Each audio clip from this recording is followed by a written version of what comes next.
Assalamualaikum warahmatullahi wabarakatuh. Perkenalkan, nama saya Weni Satriani dari kelas Pendidikan Kimia A angkatan 2020. Pada kesempatan kali ini, saya akan menjelaskan atau memaparkan salah satu materi dari materi eksplorasi mengenai falsafah akhlak. Jadi langsung saja, dalam konteks modern, falsafah akhlak ini memiliki peran yang sangat penting karena falsafah akhlak ini dapat memunculkan keadaan di mana seseorang dapat berbuat baik. Pertanyaannya, mengapa falsafah akhlak ini mampu memunculkan perbuatan baik? Tapi sebelum itu, mari kita kaji terlebih dahulu apa sebenarnya itu falsafah akhlak. Falsafah akhlak ini terdiri dari dua kata, yakni falsafah dan akhlak.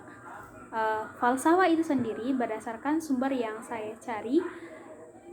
saya dapatkan, falsafah akhlak adalah keyakinan terhadap nilai-nilai yang dijadikan pedoman untuk mencapai tujuan dan dapat dijadikan sebagai pandangan hidup. Nah, yang kedua adalah akhlak. Sebelum membahas apa itu akhlak, muncul pertanyaan, apa sebenarnya perbedaan antara etika, moral, dan akhlak? Karena sekilas ketiganya ini tampak sama. Bahkan saya juga berpikir bahwa ketiganya ini sama, tapi dipikir secara rasional, untuk apa perbedaan dalam kata jika tidak memiliki perbedaannya. Maka dari itu saya mencari apa sebenarnya perbedaan dari ketiga hal ini. Yang saya dapatkan, etika itu dari ketiganya ini sama-sama merupakan pandangan terhadap perilaku manusia. Pandangan terhadap perilaku manusia, apakah perilaku tersebut baik atau buruk. Jadi yang saya dapatkan, yang pertama itu etika. Etika di sini adalah pandangan terhadap perilaku manusia baik atau buruk yang didasarkan pada pola pikir manusia. Jadi pola pikir manusia atau logika manusia itu sendiri. Jadi bagaimana pola pikir manusia menganggap bahwa perilaku ini baik atau buruk. Kemudian moral ini sama, yaitu pandangan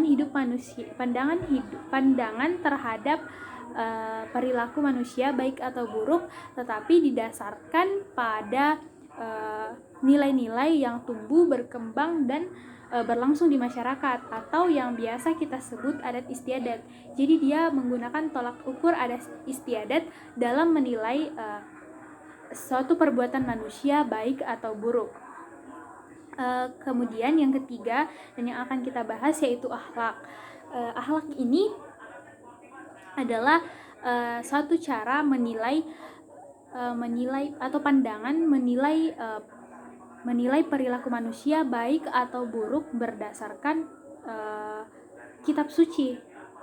Jadi kita menilai suatu perilaku manusia menggunakan tolak ukur kitab suci. Itulah sebabnya mengapa yang digunakan dalam falsafah ini adalah akhlak, karena dia menggunakan kitab suci sebagai tolak ukur dalam menilai perilaku manusia baik atau buruk.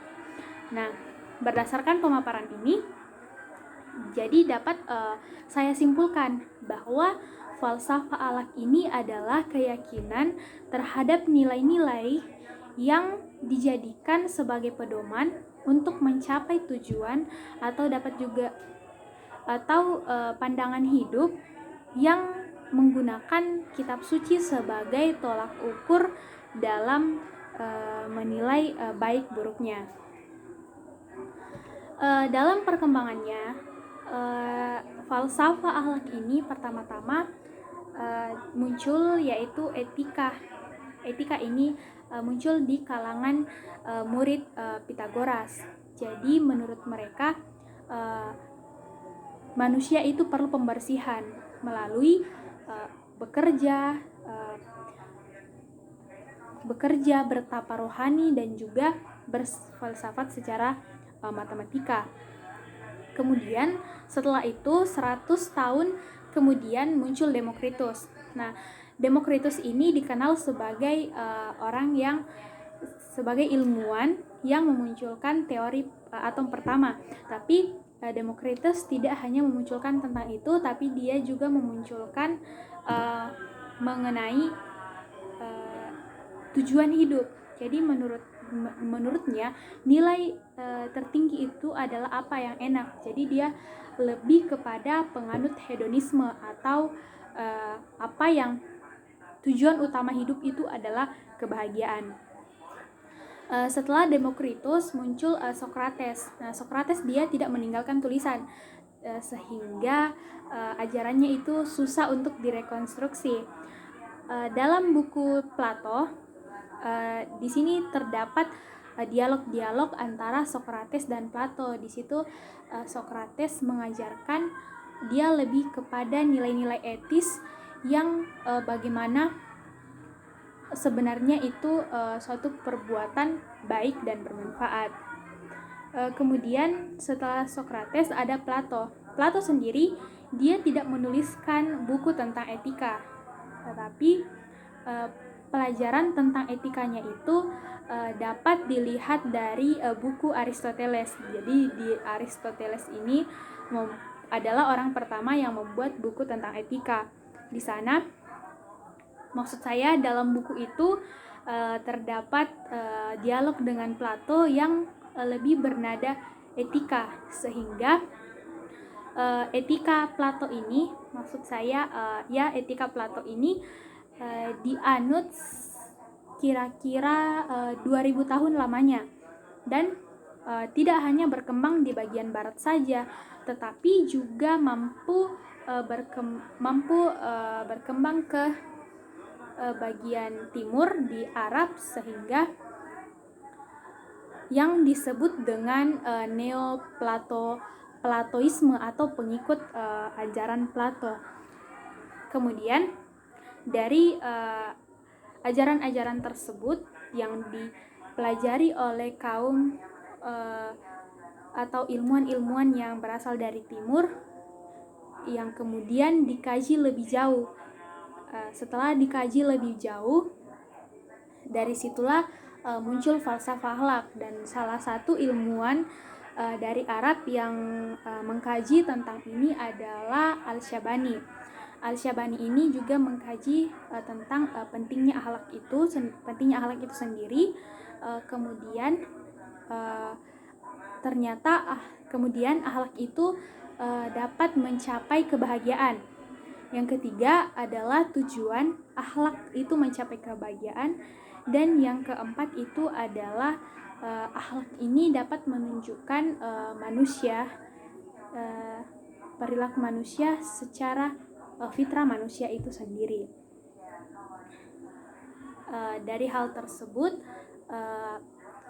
itulah mengapa falsafah akhlak ini mampu melahirkan perbuatan-perbuatan yang baik, karena jika kita menerapkan falsafah akhlak ini,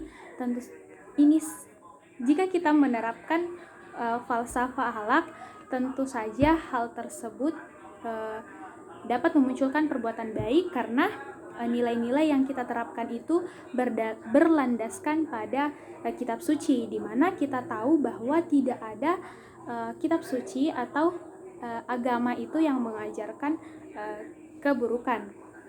Nah, maka dari itu dalam era modern saat ini yang sangat materialis dan di mana kondisi yang sangat pelik, hal itu dibutuhkan sikap spiritualisme. Nah, dari falsafah akhlak ini kita dapat memunculkan perilaku-perilaku tersebut, sehingga memunculkan perbuatan-perbuatan baik yang dapat bertanggung jawab, serta dapat menentukan hak dan dapat menjalankan hak dan kewajibannya dalam masyarakat, dan untuk diri sendiri, terutama kepada Tuhan.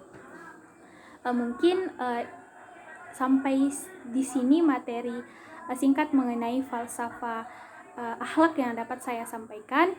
Mohon maaf atas kekurangannya. Sekian dan terima kasih. Wassalamualaikum warahmatullahi wabarakatuh.